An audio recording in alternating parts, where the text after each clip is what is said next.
Hey y'all, hey, I'm back with another YouTube video, this time of a Alpine ILX-007 head unit for my GMC Denali 2005 is what we have here. And so I put this in here, I'll put in a little light here, maybe a little bit better, but you can see that it's got the just the Apple Play here, and we don't have it hooked up yet, so there's not really, it's kind of grayed out.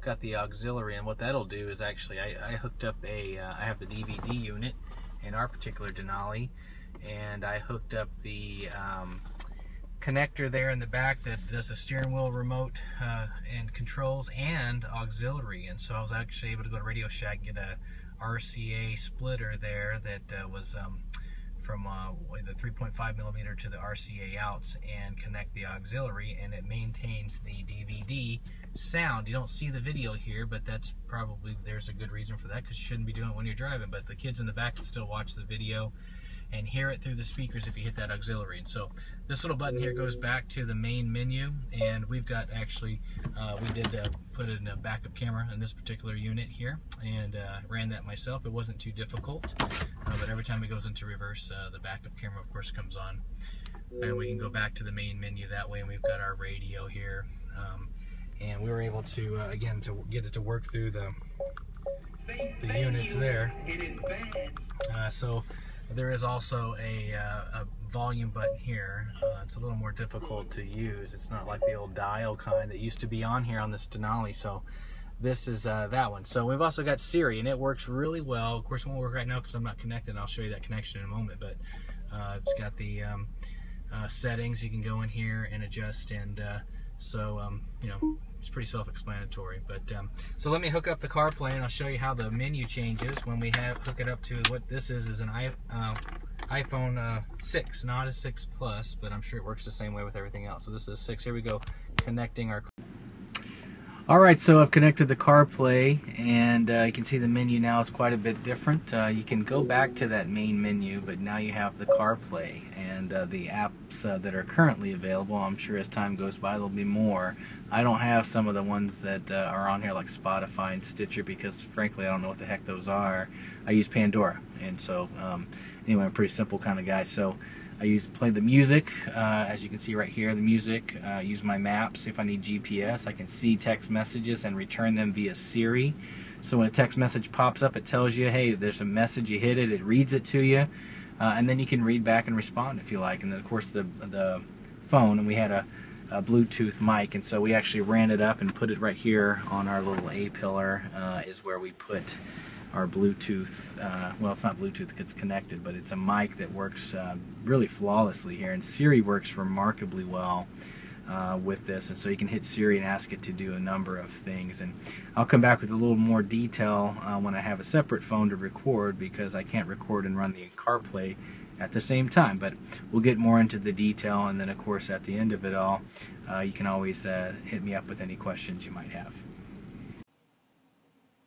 Hey, alright, I'm back. So you can see now that the menu is up and plugged in, and so we'll hit the Apple CarPlay, and we've got it going. So this is just showing Pandora playing, and obviously you can skip to the next song with this, or obviously with the seat button here, because I have put in the aftermarket steering wheel controls. So just skip to the next song. So a little Bob Marley going on. So the cool thing, again, obviously, is you can come back here, and if I want to hit Siri and have Siri help me out with maybe an address.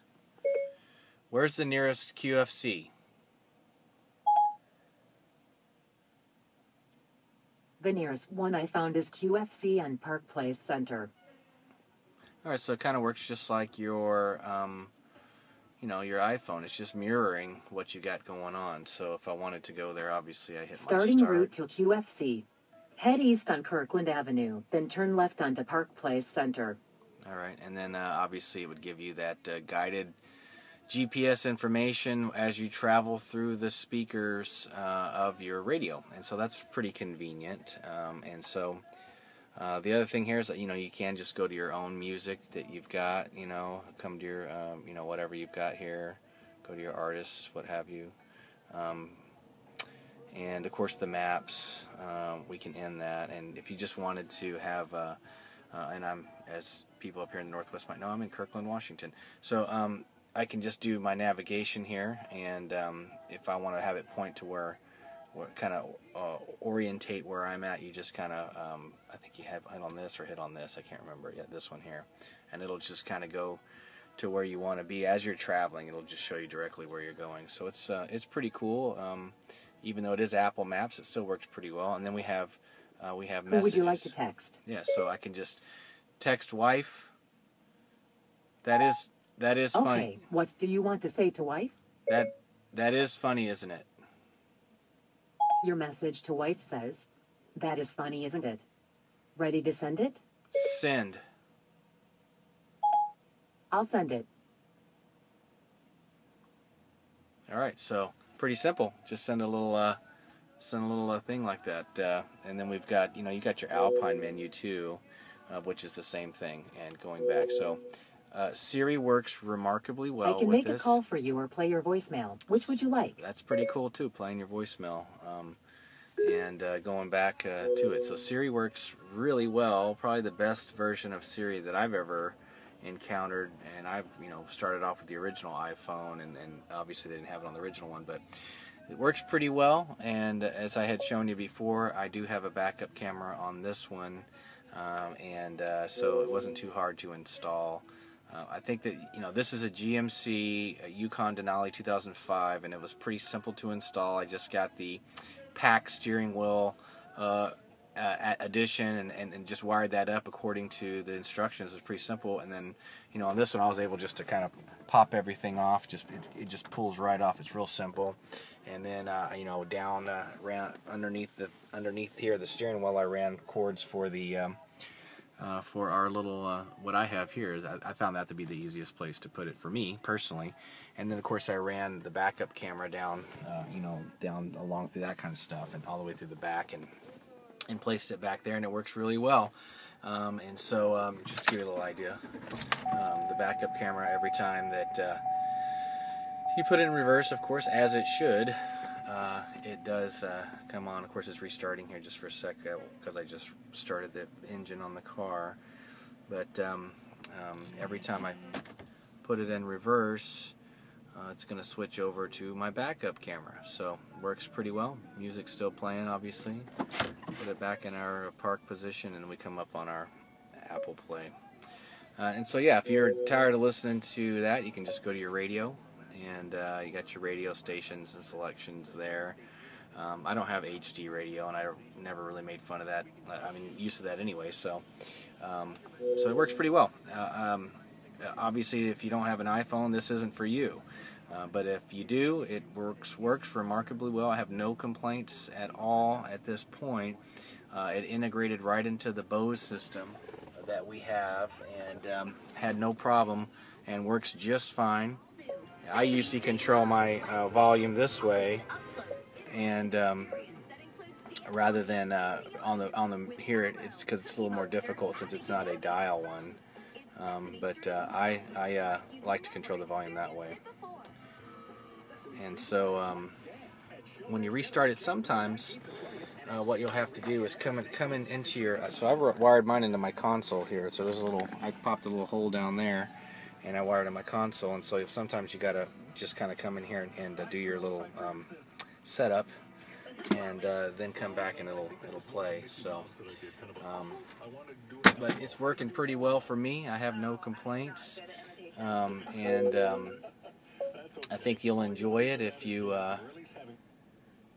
So yeah, so just sometimes you just got to go and re-enter your access code or fingerprint, what have you, and there you go to make it work. So just like an iPhone, when you restart the car, you'll have to come in here and do that, but works pretty well. So I would recommend it. Again, it's the Alpine. It's not very good. Alpine ILX-007. So you can do this yourself. Enjoy it, because I think it works remarkably well, especially Siri. I was really impressed with Siri on this, how it works, reading text, sending messages, answering phone calls, doing all that kind of stuff. And so perfectly incorporated into the steering wheel controls, and relatively easy to put in. Again, once the wiring was done, it's just a couple of clicks in the back there. Once the wiring's done, it's just really simple just to click it into the existing harness back there in the back. I probably put it in the head unit myself. If you've ever done it before, I probably put it in about 30 minutes and then ran the backup camera. That took another 30 minutes, but it's not going to take you a whole day to do this, and I certainly wouldn't pay someone $500-600 to install one of these things. That's ridiculous. So you could do it yourself. So enjoy it.